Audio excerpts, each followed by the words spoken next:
Everyone, आज हम इस वीडियो में बात करने वाले हैं कि एक्टिनॉइड कॉन्ट्रैक्शन क्या होता है और उसकी जनरल प्रॉपर्टीज क्या होती हैं एक्टिनॉइड्स की।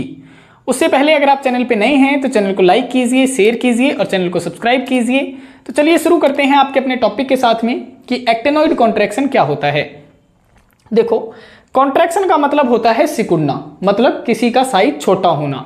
इसका मतलब क्या होता है? इसका मतलब होता है सिकुड़ना। और एक्टिनॉइड मतलब हमें पता है ये कौन से एलिमेंट होते हैं। जो एक्टिनम और रदरफोर्ड नियम के बीच में जो 14 एलिमेंट पाए जाते हैं उन्हें कहा जाता है एक्टिनॉइड्स एलिमेंट। यहाँ पे होता क्या है, ये जो 14 एलिमेंट्स हैं, ये 14 एलिमेंट्स कहाँ से कहाँ तक होते हैं? ये होते हैं थोरियम से लेकर लॉरेंशियम तक, थोरियम से लेकर लॉरेंशियम तक। और इसका जो एटॉमिक नंबर होता है वो 90 होता है और इसका जो एटॉमिक नंबर होता है वो 103 होता है। तो एक्टिनॉइड कॉन्ट्रैक्शन कहता है कि जब हम थोरियम से लॉरेंशियम तक जाते हैं तो इनका साइज डिक्रीज होता है। साइज क्या होता है? डिक्रीज, यानी छोटा होता चला जाता है। और ये साइज जो डिक्रीज होता है ये ग्रेजुअल वे में होता है। ग्रेजुअल वे में, ग्रेजुअल वे का मतलब होता है कि बिल्कुल लगातार डिक्रीज हो रहा है। जैसे पहले साइज मान लेते हैं कि 10 था, फिर 9, फिर 8, फिर 7, इस तरीके से क्या होता है? डिक्रीज होता है। और ये जो साइज घटता है थोरियम से लॉरेंशियम तक, इसी प्रोसेस को कहा जाता है एक्टिनॉइड कॉन्ट्रैक्शन। फिर पूछता है कि एक्टिनॉइड कॉन्ट्रैक्शन का कारण क्या होता है? What is the cause of actinoid contraction? तो इसका रीजन आप क्या बताते हैं? देखो, हमने क्या बताया है, एक्टिनॉइड कॉन्ट्रैक्शन में साइज क्या होता है? सिकुड़ता है जब हम थोरियम से लॉरेंशियम तक जाते हैं। और हमने क्या पढ़ रखा है? एक्टिनॉइड की जनरल इलेक्ट्रॉनिक कॉन्फ़िगरेशन हमने पढ़ रखी है। क्या पढ़ी थी? कि जो इनका इलेक्ट्रॉन आता है वो 5f सबसेल के अंदर एंटर आता है। तो इसकी जनरल इलेक्ट्रॉनिक कॉन्फ़िगरेशन थी 5f के अंदर इलेक्ट्रॉन आते हैं 1 to 14, फिर थी 60, इसके अंदर इलेक्ट्रॉन आते हैं 0 to 2, फिर थी 7s, इसके अंदर इलेक्ट्रॉन आते हैं 2। ये थी इसकी जनरल इलेक्ट्रॉनिक कॉन्फ़िगरेशन। अब ये जो सेल होती है 7s सेल, इसे कहा जाता है आउटरमोस्ट सेल। 60 सेल को कहा जाता है पेनल्टीमेट सबसेल और 5f सबसेल को कहा जाता है एंटी पेनल्टीमेट सबसेल। तो होता क्या है, ये जो 5f ऑर्बिटल होता है इसकी जो शेप होती है वो बहुत ज्यादा डिफ्यूज्ड शेप होती है। डिफ्यूज्ड शेप, जो f ऑर्बिटल होते हैं उनकी बहुत ज्यादा डिफ्यूज शेप होती है। अब डिफ्यूज शेप क्या होती है? देखो, सबसे पहले ऑर्बिटल कौन से आते हैं? न्यूक्लियस के जो नजदीक होते हैं वो s ऑर्बिटल होते हैं, फिर p ऑर्बिटल आते हैं, फिर d आते हैं और फिर f आते हैं। तो जो f वाले ऑर्बिटल होते हैं वे न्यूक्लियस से टाइटली बाउंड नहीं होते क्योंकि काफी ज्यादा दूर हो गया और न्यूक्लियस का force of attraction f orbital पे इतना ज्यादा चलता नहीं है, जिसके कारण जो f सबसेल हैं वो टाइटली बाउंड नहीं होते हैं न्यूक्लियस से। और जब टाइटली बाउंड नहीं होते हैं तो उनकी शेप डिफ्यूज्ड हो जाती है। सिमिलरली अगर हम कहें क्या डी सबसेल की भी डिफ्यूज शेप होती है, तो आप कहेंगे डी सबसेल कहां आती है? f ऑर्बिटल से पहले आती है। तो वो इतनी डिफ्यूज नहीं होती है। वो क्यों नहीं होती है? क्योंकि ये न्यूक्लियस से टाइटली बाउंड होती है। तो ये जो f ऑर्बिटल होते हैं, 5f सबसेल होती है, उसकी जो शेप होती है वो डिफ्यूज होती है। और 5f ऑर्बिटल साथ ही पुअर शिल्डिंग इफेक्ट शो करते हैं। Poor shielding effect. अब ये पुअर शिल्डिंग इफेक्ट क्या होता है? देखो, अभी समझते हैं डायग्राम से। जैसे मैं मान के चलता हूं मेरे पास में क्या है, एक एटम है, उसका ये न्यूक्लियस है। न्यूक्लियस में कौन सा चार्ज होता है? पॉजिटिव चार्ज होता है। इसके अराउंड होती हैं सेल्स। ये हमने सेल्स बना ली। अब न्यूक्लियस का क्या काम होता है? जो इलेक्ट्रॉन इनके अंदर प्रेजेंट होते हैं सेल्स के अंदर, उनके ऊपर अपना फोर्स ऑफ अट्रैक्शन लगाना, यानी उनको अपनी तरफ खींचना। तो ये वाली न्यूक्लियस इस वाले इलेक्ट्रॉन पे भी फोर्स ऑफ अट्रैक्शन लगाएगी, इस वाले पे भी लगाएगी और लास्ट वाले पे भी लगाएगी, तीनों पे लगाएगी। अब जब ये तीनों सेल के इलेक्ट्रॉन खींच रही होती है तो इन इलेक्ट्रॉन आते टाइम जब ये खिंचाव महसूस करते हैं तो इलेक्ट्रॉन और इलेक्ट्रॉन के बीच में भी क्या होता है? इंटर इलेक्ट्रॉनिक रिपल्सन होता है। और इसी इनर ऑर्बिटल का आउटर ऑर्बिटल के ऊपर जो रिपल्सन फोर्स होता है उसी को कहा जाता है शिल्डिंग इफेक्ट। तो इसने क्या कहा कि 5f ऑर्बिटल का पुअर शिल्डिंग इफेक्ट होता है। तो हम मान के चलते हैं कि ये वाली 7s सेल है, ये वाली 60 सेल है और ये वाली है 5f ऑर्बिटल। ठीक है, तो ये वाली जो सेल होती है इसका पुअर शिल्डिंग इफेक्ट होता है। अब इस दौरान क्या होगा? देखो, ये जो इलेक्ट्रॉन है इनका जो इंटर इलेक्ट्रॉनिक रिपल्सन है ये क्या करेगी? ये कम शो करेगी। पुअर बता दिया ना, इसका मतलब ये कम इंटर इलेक्ट्रॉनिक रिपल्सन शो करेगी। और अगर कम ये इंटर इलेक्ट्रॉनिक रिपल्सन शो करेगी तो ये जो न्यूक्लियस है ये 7s इलेक्ट्रॉन को अपनी तरफ डायरेक्टली खींच लेगा। और जैसे ही ये 7s इलेक्ट्रॉन को अपनी तरफ डायरेक्टली खींच लेता है, साइज क्या हो जाता है? कम हो जाता है। तो यही इसका रीजन है कि जब हम थोरियम से लॉरेंशियम की तरफ जाते हैं तो साइज घटता है। साइज घटने का रीजन है, एक तो न्यूक्लियर चार्ज बढ़ता है, और न्यूक्लियर चार्ज बढ़ने के साथ साथ जो 5f सबसेल है उसकी डिफ्यूज शेप होती है और पुअर शिल्डिंग इफेक्ट होता है, जिसके कारण न्यूक्लियस 7s के इलेक्ट्रॉन को अपनी तरफ डायरेक्टली खींच लेता है और उसी कारण इनका साइज क्या हो जाता है, कम हो जाता है, और इसी प्रोसेस को कहा जाता है एक्टेनॉइड कॉन्ट्रैक्शन। तो अब हम देख लेते हैं कि इन सारी चीजों को जो हमने आपको समझाई हैं इनको लिखते कैसे हैं। आप लिखेंगे the decrease in atomic size of actinoids, कि जो एक्टेनॉइड्स का एटॉमिक साइज घटता है विद इंक्रीजिंग एटॉमिक नंबर जैसे जैसे बढ़ता है एटॉमिक साइज घटता है, is known as actinoid contraction, उसे हम कहते हैं actinoid contraction.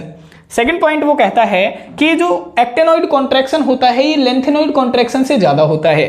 It is stronger contraction than lanthanoids, lanthanoid से क्या होता है, ज्यादा होता है, बिकॉज क्योंकि 5f orbital are of highly poor shielder या फिर मोर डिफ्यूज शेप। कहता है कि जो 5f ऑर्बिटल होते हैं उनकी ज्यादा डिफ्यूज शेप होती है और मोर पुअर शिल्डर होते हैं। लेकिन जब हम लेंथेनॉइड पढ़ रहे थे तो वहां पे जब जनरल इलेक्ट्रॉनिक कॉन्फ़िगरेशन पढ़ रहे थे तो उसकी इलेक्ट्रॉनिक कॉन्फ़िगरेशन आ रही थी 4f1 to 14, 5d0 to 2 and 6s2, ये वाली आ रही थी। तो देखो 4f तो क्या है, कम है, लेकिन 5f और ज्यादा दूर चला गया न्यूक्लियस से, तो इसकी और ज्यादा डिफ्यूज शेप हो जाती है और ज्यादा पुअर शिल्डर इफेक्ट शो करता है। तो यही रीजन है कि एक्टेनॉइड कॉन्ट्रैक्शन ज्यादा होता है as compare to lanthanoid contraction. तो अगर आपसे पूछा जाता है कि ये बताओ कि लेंथेनॉइड और एक्टेनॉइड्स में से साइज किसका छोटा है, तो आप बताएंगे एक्टेनॉइड का साइज ज्यादा छोटा है एज कंपेयर टू लेंथेनॉइड के कंपैरिजन में। ठीक है, तो ये हो जाती हैं हमारी एक्टेनॉइड कॉन्ट्रैक्शन से रिगार्डिंग बातें। फिर बताता है कि इसका रीजन क्या होता है, what is the cause of actinoid contraction. तो इसमें आप बताते हैं द कॉन्ट्रैक्शन, ये वो कॉन्ट्रैक्शन होता है occurs due to increasing nuclear charge, क्योंकि क्या होता है जैसे जैसे न्यूक्लियर चार्ज बढ़ता है वैसे वैसे साइज घटता है। From left to right and highly poor shielding effect of 5f orbital, और इसका रीजन ये है कि जो 5f ऑर्बिटल होते हैं उनका पुअर शिल्डिंग इफेक्ट होने के कारण भी एक्टेनॉइड कॉन्ट्रैक्शन होता है। क्यों होता है, क्योंकि जो न्यूक्लियस होता है वो डायरेक्टली 7s इलेक्ट्रॉन को अपनी तरफ खींच लेता है, जिसके कारण एक्टेनॉइड का साइज सिकुड़ता है या फिर छोटा होता है, जिसे हम एक्टेनॉइड कॉन्ट्रैक्शन कहते हैं। तो ये था हमारा टॉपिक कि एक्टेनॉइड कॉन्ट्रैक्शन क्या होता है, उसका रीजन क्या होता है। अब हम देखते हैं कि एक्टेनॉइड्स की जनरल फिजिकल प्रॉपर्टीज क्या होती हैं। देखो, सबसे पहली फिजिकल प्रॉपर्टी आप बताएंगे इलेक्ट्रॉनिक कॉन्फ़िगरेशन, कि एक्टेनॉइड की इलेक्ट्रॉनिक कॉन्फ़िगरेशन क्या होती है। इलेक्ट्रॉनिक कॉन्फ़िगरेशन हमने अभी अभी बताया था कि एक्टेनॉइड की इलेक्ट्रॉनिक कॉन्फ़िगरेशन क्या होती है कि 5f के अंदर आते हैं 1 to 14 इलेक्ट्रॉन, फिर आती है 60, इसके अंदर इलेक्ट्रॉन आते हैं 0 to 2 एंड देन आती है 7s2। ठीक है, ये है हमारी सबसे पहली फिजिकल प्रॉपर्टी।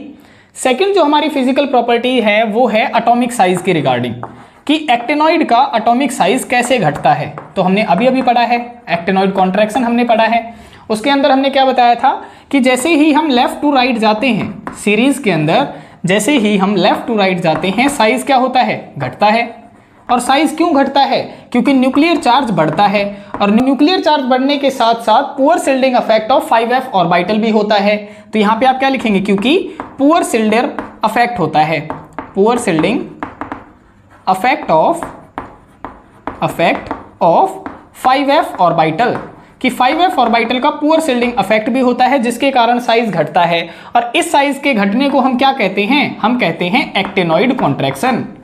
एक्टेनॉइड कॉन्ट्रैक्शन ये हमने अभी अभी पढ़ा है, तो वही प्रॉपर्टी आपकी सेम रिपीट हो जाएगी।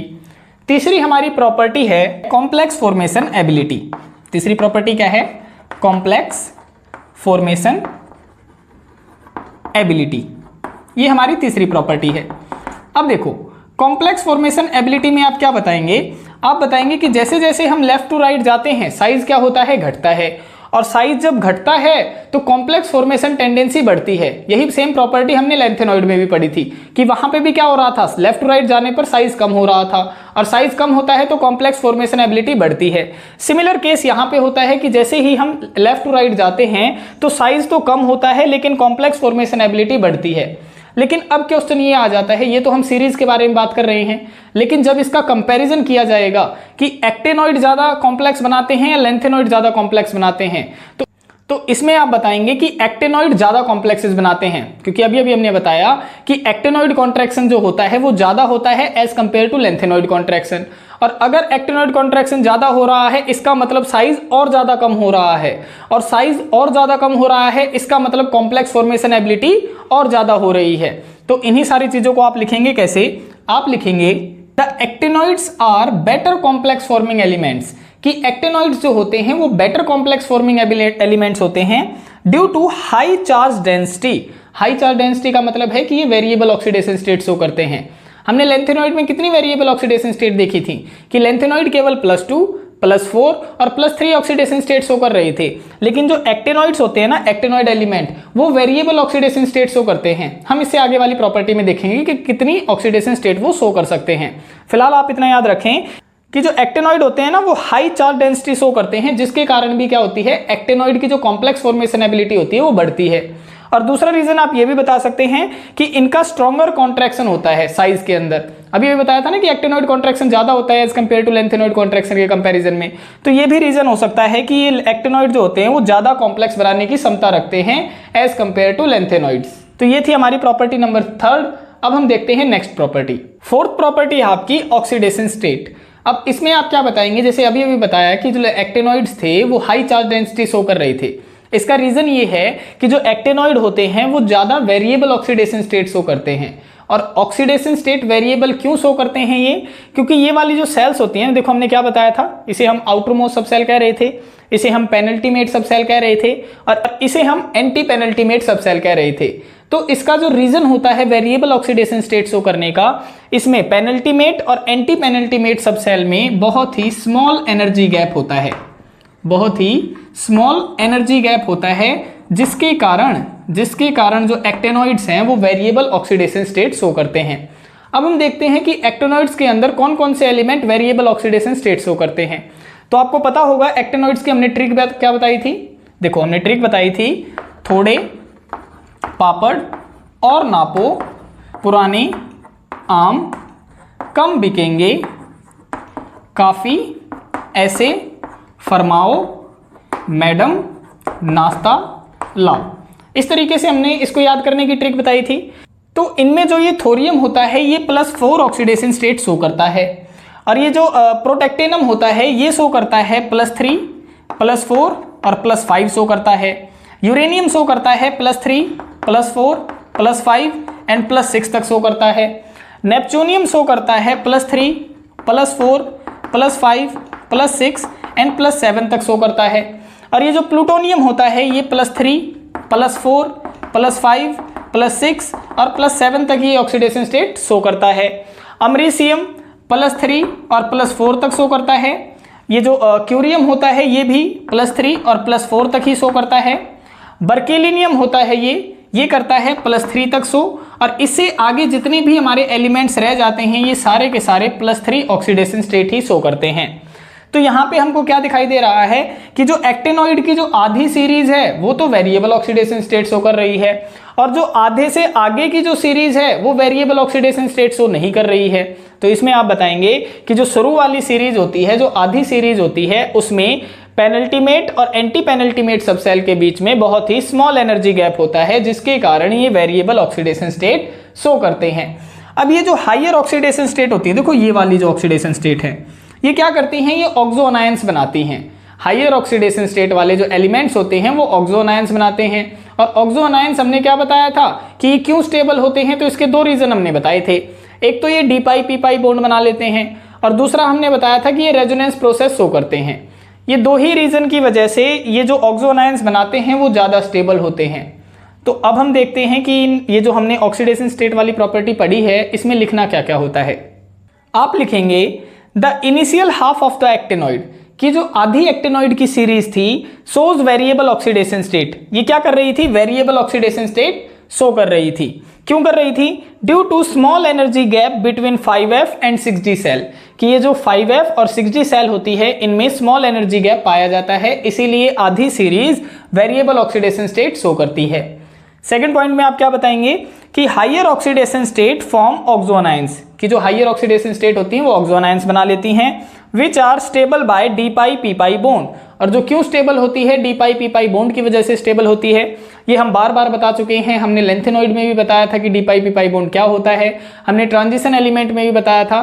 तो अगर आपने वो वीडियो लेक्चर्स नहीं देखे हैं तो उनको देख लीजिए, लिंक आपको डिस्क्रिप्शन में मिल जाएगा। तो ये थी हमारी प्रॉपर्टी नंबर 4। अब हम नेक्स्ट देखते हैं। फिफ्थ प्रॉपर्टी है एक्टिनॉइड्स की कलर्ड कंपाउंड फॉर्मेशन, कि जो एक्टिनॉइड्स होते हैं वो कलर्ड कंपाउंड बनाते हैं। जब हम लेंथेनॉइड के कलर्ड कंपाउंड पढ़ रहे थे और ट्रांजिशन एलिमेंट के जब हम कलर्ड कंपाउंड पढ़ रहे थे तो हमने वहां पे रीजन बताया था कि जो कलर कंपाउंड बनाए जाते हैं उसके केवल 2 ही रीजन होते हैं। एक तो अगर हम ट्रांजिशन एलिमेंट का बता रहे थे तो हम बता रहे थे कि डी ट्रांजिशन की वजह से, और अगर उस डी के अंदर एक भी इलेक्ट्रॉन नहीं है तो दूसरा रीजन था कि चार्ज ट्रांसफर की वजह से वो स्पीसी कलर शो करेगी। सिमिलरली जब हम लेंथेनॉइड पढ़ रहे थे वहां पे हमने बताया था कि लेंथेनॉइड के जो एलिमेंट कलर बना रहे हैं उनका रीजन हो सकता है एफ ट्रांजिशन, लेकिन अगर एफ के अंदर एक भी इलेक्ट्रॉन नहीं है तो उसका रीजन था कि चार्ज ट्रांसफर की वजह से वो कलर शो करते हैं। सिमिलरली एक्टिनॉइड में भी लास्ट इलेक्ट्रॉन कहां एंटर करता है, एफ सबसेल के अंदर एंटर करता है। तो अगर एक्टिनॉइड कंपाउंड कलर्ड फॉर्मेशन कर रहे हैं तो इसका मतलब 2 ही रीजन है इनके, एक तो हो सकता है एफ ट्रांजिशन और दूसरा हो सकता है कि अगर F के अंदर एक भी इलेक्ट्रॉन नहीं है तो वो चार्ज ट्रांसफर की वजह से कलर शो कर रहा है। तो इसी के रिगार्डिंग हमने यहाँ पे कुछ लाइंस लिखी हैं कि मैनी ऑफ द एक्टिनॉइड्स, कि बहुत सारे ऐसे एक्टिनॉइड्स हैं फॉर्म कलर्ड कंपाउंड, जो कलर्ड कंपाउंड बनाते हैं in both solid and solution state, वो दोनों ही स्टेट के अंदर बनाते हैं। It is due to the, ये किसकी वजह से हो रहा है, f electronic transition in partially filled f orbital, ये एफ इलेक्ट्रॉनिक ट्रांजिशन की वजह से हो रहा है। थर्ड आप बताएंगे कि जो ऑक्सोनायंस होते हैं एक्टिनॉइड्स के वो 5F0 स्पीसीज होती हैं। अब देखो 5F0 का मतलब है कि उसके अंदर कोई भी इलेक्ट्रॉन नहीं है, और कोई भी इलेक्ट्रॉन नहीं है फिर भी वो कलर शो कर रहा है, इसका मतलब है कि वो चार्ज ट्रांसफर की वजह से कलर शो कर रहा है। तो ये जो स्पीसीज होती हैं which give colour due to charge transfer, वो चार्ज ट्रांसफर की वजह से कलर शो करती हैं। इसका एग्जाम्पल अगर मैं बताऊं ऑक्सोनायन का, तो हम एक एग्जाम्पल ले लेते हैं एक्टिनॉइड का ऑक्सोनायन यूरेनियम डाइऑक्साइड, और ये 2 पॉजिटिव की फॉर्म में। आपके लिए एक क्वेश्चन है कि आपने यूरेनियम की ऑक्सीडेशन स्टेट बतानी है कमेंट में, कि यूरेनियम की यहाँ पे कितनी ऑक्सीडेशन स्टेट है। ठीक है, तो ये एक ऑक्सोनायन है और ये ऑक्सोनायन कौन सा कलर शो करता है, ये येलो कलर शो करता है। इसके बावजूद इसका जो यूरेनियम की जो स्पीसी होती है ये 5F0 स्पीसीज है, यानी इसके अंदर कोई भी इलेक्ट्रॉन नहीं है, फिर भी ये येलो कलर शो कर रहा है। तो ऐसे क्वेश्चंस के दौरान आप बताते हैं कि ये कलर शो कर रहा है चार्ज ट्रांसफर की वजह से। तो ये थी हमारी 5th प्रॉपर्टी। अब हम नेक्स्ट देखते हैं। 6th प्रॉपर्टी है मैग्नेटिक नेचर, कि जो एक्टिनॉइड्स होते हैं उनका मैग्नेटिक नेचर क्या होता है। देखो हमने जब इनकी इलेक्ट्रॉनिक कॉन्फ़िगरेशन पढ़ी थी सारे एक्टिनॉइड्स की, तो हम कहां से कहां तक जा रहे थे, सबसे पहले हम इलेक्ट्रॉन भर रहे 5F1 से, है ना। फिर हम क्या कर रहे थे, इलेक्ट्रॉन भरते भरते भरते भरते हम कहां तक जा रहे थे, 5F7 तक जा रहे थे, यानी हाफ फील्ड कंप्लीट कर रहे थे F ऑर्बिटल। फिर हम क्या कर रहे थे, फिर से इसी के अंदर इलेक्ट्रॉन भरते भरते हम पहुंच रहे थे 5F14 तक। इस तरीके से हम क्या कर रहे थे, इलेक्ट्रॉन फिल कर रहे थे।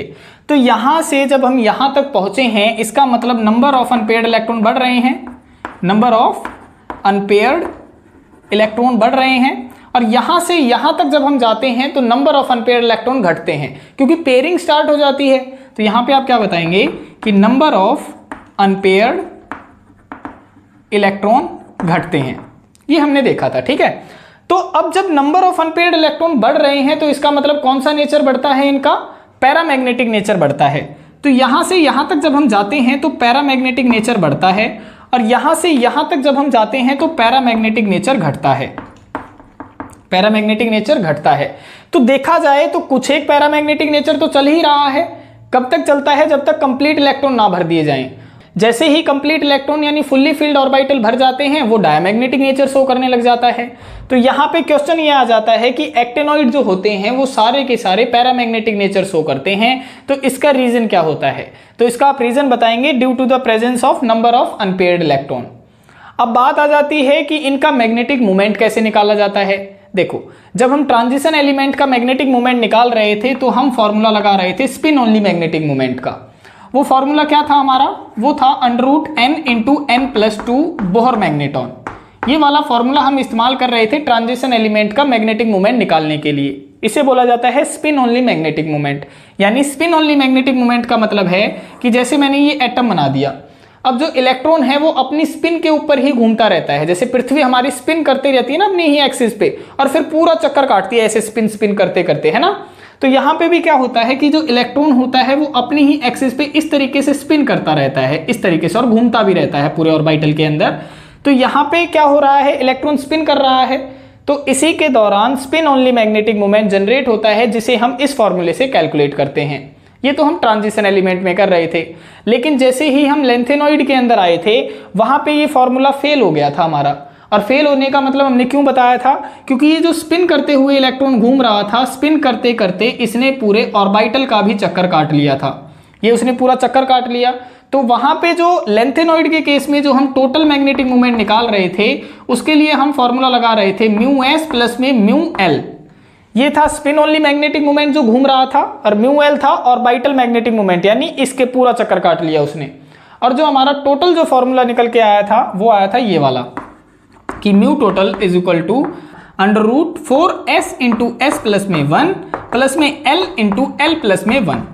ये वाला हमारा फॉर्मूला निकल के आया था जब हम लेंथेनॉइड के केसेस में थे, क्योंकि ये पूरा चक्कर काट रहा था। लेकिन जब हम एक्टेनॉइड का मैग्नेटिक मोमेंट निकालने के लिए गए तो वहां पे क्या होता है, हमने बताया था कि 5f ऑर्बिटल जो होते हैं उनकी बहुत ज्यादा डिफ्यूज शेप होती है, और ये न्यूक्लियस से इतनी ज्यादा दूर होते हैं कि उन पे फोर्स ऑफ अट्रैक्शन भी नहीं चलता न्यूक्लियस का, और फोर्स ऑफ अट्रैक्शन नहीं चलता तो एनवायरनमेंट ही क्या आ जाते हैं, चपेट में आ जाते हैं।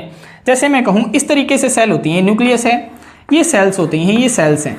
तो जो 5f की सेल होती है ना, वो न्यूक्लियस से इतनी दूर होती है कि उस पे इसका फोर्स ऑफ अट्रैक्शन इतना चलता ही नहीं है, और जब इस पे फोर्स ऑफ अट्रैक्शन नहीं चलता है, इसी कारण इसकी हमने डिफ्यूज शेप बताई थी। और इसके जो इलेक्ट्रॉन होते हैं जो यहाँ पे प्रेजेंट होते हैं, वो आसानी से बाहर का जो केमिकल एनवायरनमेंट होता है उसे अफेक्ट कर जाते हैं, और अफेक्ट होने के कारण ये जो इलेक्ट्रॉन अपनी स्पिन के ऊपर घूमता है ना, ये घूमते घूमते पूरे ऑर्बिटल का चक्कर नहीं लगा पाता है। क्यों नहीं लगा पाता है, क्योंकि ये घूमता तो है ऑर्बिटल के ऊपर, यानी चक्कर लगाने की कोशिश तो करता है, लेकिन बाहर का केमिकल एनवायरनमेंट इसके ऑर्बिटल मोशन को क्या कर देता है, रोक देता है, क्वेंच कर देता है, जिसके कारण इसका जो मैग्नेटिक मोमेंट निकल के आता है एक्टेनॉइड्स का, वो केवल स्पिन ओनली मैग्नेटिक मोमेंट ही आता है। तो यहाँ पे एक्टेनॉइड के केस में जो मैग्नेटिक मोमेंट आप निकालते हैं वो स्पिन ओनली मैग्नेटिक मोमेंट के फॉर्मूले से ही आप निकाल लेते हैं। तो ये थी मैग्नेटिक प्रॉपर्टीज के रिगार्डिंग इनकी बातें। अब हम देख लेते हैं कि इनको लिखते कैसे हैं। आप लिखेंगे almost actinoids have paramagnetic nature, कि लगभग जो एक्टेनॉइड्स होते हैं उनका पैरामैग्नेटिक नेचर होता है due to unpaired electron in f orbital, क्योंकि f ऑर्बिटल के अंदर अनपेयर्ड इलेक्ट्रॉन की मात्रा होती है, यानी प्रेजेंट होते हैं। फिर आप बताते हैं these shows spin magnetic moment only which is easy to explain, कि ये जो होते हैं एक्टेनॉइड्स होते हैं वो केवल स्पिन ओनली मैग्नेटिक मोमेंट दिखाते हैं, जिसे हम इस वाले फॉर्मूले से कैलकुलेट करते हैं। फर्दर आप बताएंगे कि the actinoids orbital magnetic moment is zero, कि जो एक्टेनॉइड्स का ऑर्बिटल मैग्नेटिक मोमेंट होता है ना वो जीरो होता है। क्यों होता है, due to quenching of orbital motion of electron, क्योंकि क्या हो जाता है, जो इलेक्ट्रॉन घूम रहा था ना पूरे ऑर्बिटल का चक्कर काट रहा था, वो रुक जाता है। और वो क्यों रुक जाता है, due to the affect of chemical environment, कि बाहर का जो केमिकल एनवायरनमेंट होता है वो ऑर्बिटल मोशन ऑफ इलेक्ट्रॉन को रोक देता है। ये जो पूरा चक्कर काटना होता है ना इलेक्ट्रॉन को, इसे वो रोक देता है, जिसके कारण ये जो ऑर्बिटल मैग्नेटिक मोमेंट की वैल्यू होती है वो जीरो हो जाती है एक्टेनॉइड के केस में। और ये जीरो हो जाती है तो म्यू टोटल केवल स्पिन ओनली मैग्नेटिक मोमेंट के बराबर आ जाता है, जिसे हम इस वाले फॉर्मूले से कैलकुलेट कर देते हैं। तो ये थी हमारी प्रॉपर्टी नंबर 6। अब हम नेक्स्ट देखते हैं। 7th प्रॉपर्टी हमारी आयोनाइजेशन एंथैल्पी। अब आयोनाइजेशन एंथैल्पी क्या होती है, कि किसी outer most loosely bounded electron को निकलवाने के लिए जो एनर्जी लगती है वो हमारी आयोनाइजेशन एंथैल्पी थी। और आयोनाइजेशन एंथैल्पी हमें पता है कि ये साइज के इनवर्सली प्रोपोर्शनल होती है, यानी साइज जितना छोटा होगा आयोनाइजेशन एंथैल्पी उतनी ही ज्यादा होगी। तो अगर आपसे पूछ लिया जाए कि एक्टेनॉइड सीरीज के अंदर हम कहां से कहां तक जाते थे, थोरियम से लॉरेंशियम तक जाते थे, और वहां पे साइज क्या होता था, साइज कम होता था, जिसे हम एक्टेनॉइड कॉन्ट्रैक्शन कहते थे। तो अगर आपसे एक्टेनॉइड सीरीज के अंदर पूछ लिया जाए कि हम थोरियम से लॉरेंशियम की तरफ जा रहे हैं, तो बताओ आयोनाइजेशन एंथैल्पी की वैल्यू बढ़ेगी या घटेगी। तो साइज क्या हो रहा है, कम हो रहा है, और साइज अगर कम होगा तो आयोनाइजेशन एंथैल्पी की वैल्यू बढ़ेगी। तो इस दौरान तो आयोनाइजेशन एंथैल्पी की वैल्यू बढ़ती है जब हम लेफ्ट टू राइट जाते हैं एक्टेनॉइड सीरीज के अंदर। लेकिन अगर आपसे पूछ लिया जाए कि क्या एक्टेनॉइड सीरीज की जो आयनाइजेशन एंथैल्पी की वैल्यू है वो लेंथेनॉइड सीरीज से ज्यादा है या कम है, तो इस दौरान आप क्या बताएंगे? इस दौरान आपने बताना होगा कि हमने जब इनकी इलेक्ट्रॉनिक कॉन्फ़िगरेशन पढ़ी थी तो एक्टेनॉइड का लास्ट इलेक्ट्रॉन आ रहा था 5f सबसेल के अंदर और लेंथेनॉइड का लास्ट इलेक्ट्रॉन आ रहा था 4f सबसेल के अंदर। तो 5f सबसेल न्यूक्लियस से ज्यादा दूर होगी या 4f वाली? सोचने वाली बात है कि 4f सबसेल तो न्यूक्लियस के नजदीक होगी और 5f सबसेल न्यूक्लियस से ज्यादा दूर होगी, तो इलेक्ट्रॉन किस सबसेल से आसानी से निकलेगा? 5f से निकलना चाहिए, क्योंकि न्यूक्लियस का फोर्स ऑफ अट्रैक्शन 4f तक जितना जाएगा उतना 5f तक नहीं जाएगा, जिसके कारण इलेक्ट्रॉन 5f सबसेल से निकालना आसान हो जाता है। तो अगर यहाँ पे आयनाइजेशन एंथैल्पी की बात चल रही है लेंथेनॉइड और एक्टेनॉइड की, तो आप बताएंगे कि इलेक्ट्रॉन निकलवाना एक्टेनॉइड सीरीज में से ज्यादा आसान होता है as compare to lanthanoid series में से। तो देख लेते हैं कि इन्हीं से रिलेटेड कौन से पॉइंट्स आते हैं। तो आप बताएंगे कि these have lower ionisation enthalpy, कि एक्टेनॉइड्स की जो आयनाइजेशन एंथैल्पी होती है वो लोअर होती है देन लेंथेनम। क्यों होती है? Because of more diffuse shape of 5f orbital, क्योंकि इनकी और ज्यादा डिफ्यूज शेप होती है, क्योंकि न्यूक्लियस से और ज्यादा दूर हो गई है ना, from which electron loss easily, जिसमें से इलेक्ट्रॉन निकलवा पाना और भी ज्यादा आसान हो जाता है। सेकेंड पॉइंट आप बताएंगे thus actinoids are more electropositive. अब जितना जल्दी इलेक्ट्रॉन निकलेगा उतना ही ज्यादा इलेक्ट्रोपॉजिटिव बनेंगे, तो एक्टेनॉइड्स इसीलिए भी ज्यादा इलेक्ट्रोपॉजिटिव होते हैं और जितनी जल्दी इलेक्ट्रॉन लूज करेंगे इसका मतलब उतने ही ज्यादा एक्टेनॉइड्स क्या होंगे? रिएक्टिव होंगे। तो आप बताएंगे और reactive in nature than lanthanoids, कि ये लेंथेनॉइड से और भी ज्यादा रिएक्टिव होते हैं। तो ये थी हमारी प्रॉपर्टी नंबर 7। अब हम लास्ट प्रॉपर्टी देखते हैं एक्टेनॉइड्स की। लास्ट प्रॉपर्टी है एक्टेनॉइड्स की रेडियो एक्टिव नेचर, कि जो एक्टेनॉइड्स होते हैं वो किस नेचर के होते हैं? तो आप बताएंगे एक्टेनॉइड्स में जितने भी एलिमेंट होते हैं वो सारे के सारे रेडियो एक्टिव नेचर के होते हैं। तो वही हमने लिखा है यहाँ पे कि all actinoids have radioactive nature. अब रेडियो एक्टिव नेचर कौन सा होता है? रेडियो एक्टिव नेचर वो होता है कि ऐसा एलिमेंट जिसमें से रेडिएशन लगातार निकलती रहे, अपने आप ही निकलती रहे, और वो रेडिएशन अलग अलग टाइप की होती है, जैसे अल्फा रेज हो गई, बीटा रेज हो गई और गामा रेज हो गई, ये लगातार निकलती रहती हैं। और ये किसकी वजह से निकलती हैं? क्योंकि जो न्यूक्लियस होता है रेडियो एक्टिव एलिमेंट का वो बहुत ही लेस स्टेबल होता है। तो इसी से रिगार्डिंग यहाँ पे कुछ लाइन्स हैं कि all actinoids have radioactive nature, सभी का रेडियो एक्टिव नेचर होता है due to less stable nucleus, क्योंकि इनका जो न्यूक्लियस होता है ना वो बहुत ही लेस स्टेबल होता है। Emit out alpha beta gamma rays spontaneously, और इसमें से अल्फा बीटा और गामा रेज स्पॉन्टेनियसली लगातार निकलती रहती हैं। तो यहाँ पे हमारी जितनी भी फिजिकल प्रॉपर्टीज थी एक्टेनॉइड्स की वो कंप्लीट हो चुकी हैं। अब हम देखते हैं कि इनसे रिगार्डिंग क्वेश्चन किस तरीके से पूछे जाते हैं। देखो क्वेश्चन नंबर फर्स्ट है आपका कंपेयर लेंथेनॉइड्स एंड एक्टेनॉइड्स, कि लेंथेनॉइड और एक्टेनॉइड में क्या क्या डिफरेंसेस हैं वो आपने कंपेयर करनी है। तो इसको किस तरीके से लिखेंगे? आप बताएंगे कि जो लेंथेनॉइड की जो इलेक्ट्रॉनिक कॉन्फ़िगरेशन होती है वो तो ये होती है और एक्टेनॉइड की इलेक्ट्रॉनिक कॉन्फ़िगरेशन ये होती है। सेकंड पॉइंट में आप बताएंगे कि ये वेरिएबल ऑक्सीडेशन स्टेट शो नहीं करते हैं। कितनी ऑक्सीडेशन स्टेट शो कर रहे थे ये? ज्यादा से ज्यादा +2, +3 एंड +4 इतनी ही शो कर रहे थे, और इनकी जो मोस्ट कॉमन ऑक्सीडेशन स्टेट होती है वो +3 होती है। लेकिन एक्टेनॉइड्स में हमने देखा कि ये वेरिएबल ऑक्सीडेशन स्टेट शो कर रहे थे +3 से +7 तक। अब ये ज्यादा वेरिएबल ऑक्सीडेशन स्टेट शो कर रहे हैं, इसका मतलब ये ज्यादा इलेक्ट्रोपॉजिटिव होंगे, और ये कम शो कर रहे हैं, इसका मतलब ये लेस इलेक्ट्रोपॉजिटिव है। फिर हमने बताया था कि इनमें जो छोटा साइज होता है वो एक्टेनॉइड्स का होता है, और जितना ज्यादा छोटा साइज होगा उतना ही ज्यादा कॉम्प्लेक्स फॉर्मिंग एजेंट होगा। तो ये क्या होते हैं? ये गुड कॉम्प्लेक्सिंग एजेंट होते हैं, और ये क्या होते हैं? पुअर कॉम्प्लेक्सिंग एजेंट होते हैं। फिर इसमें ये बताता है कि ये डू नॉट फॉर्म ऑक्सोन आयंस, कि जो लेंथेनॉइड्स होते हैं वो ऑक्सोन आयंस नहीं बनाते, लेकिन एक्टेनॉइड्स ऑक्सोन आयंस बनाते हैं। हमने इसका एग्जाम्पल भी देखा था, और वो एग्जाम्पल क्या था? Uranium dioxide 2 positive. इसका कमेंट सेक्शन में आपसे ये भी पूछा गया है कि इसकी आपने ऑक्सीडेशन स्टेट बतानी है, यूरेनियम की क्या होती है यहाँ पे। फर्दर आप बताएंगे only promethium 61 is radio active. Lanthanoid में केवल एक ही एलिमेंट रेडियो एक्टिव है जो कि है प्रोमीथियम, ठीक है, लेकिन एक्टेनॉइड्स के अंदर सारे के सारे रेडियो एक्टिव एलिमेंट होते हैं।